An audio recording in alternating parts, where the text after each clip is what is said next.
works, to again normalize it. Too, the anger, some of these emotions, a lot of the emotions that kids have around grief, they feel frightening to the kids. We ask Yeah. them in our intakes, like, how do you feel like your behavior's changed since the loss?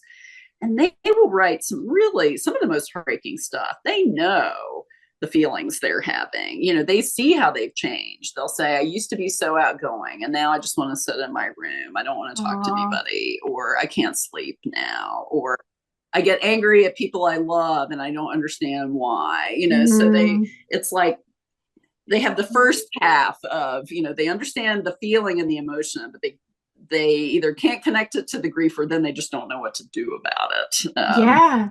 That's okay.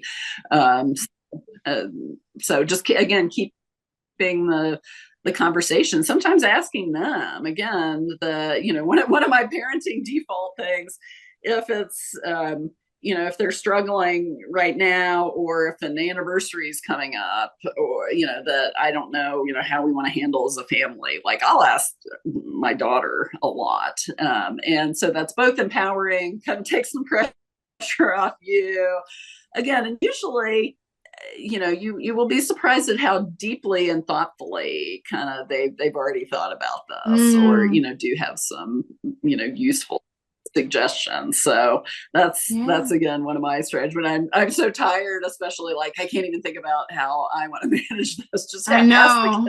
kids. I know. And as a parent, of course, you're okay. So what in that situation, if you don't want to do something that day and you're just thinking, God, I just want to stay in bed, but then the kids are like, oh, I want to go and do a balloon release thing. So then you're like, okay, I guess we're just gonna do that. Like you just suck it up and you got to do what what the kids need because that's the priority.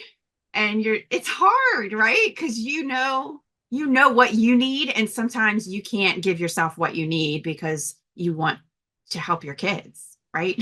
So, Yeah. uh, Yes, that another one of those things. so much of the time. And again, going to the conversations, kids will say, we don't talk about this person enough, Mm, or share memories, like, and sometimes for the caregiver that is super hard. Like, you may feel fragile, that is the last thing you want to do, but that is what the kids need. So kind of figuring out a way to bridge the disconnect and getting yourself enough of what you need. I'm not saying you have to because you do need to attend to your own needs. Eventually, if it's that old, your own oxygen mask on first. right. And that's where a lot of the some of the disconnect will come from. Sometimes in those moments where you've just got to have your oxygen mask, you may or may not be able to do something that the child feels like they need in that moment. And then I think, again, just the open conversation,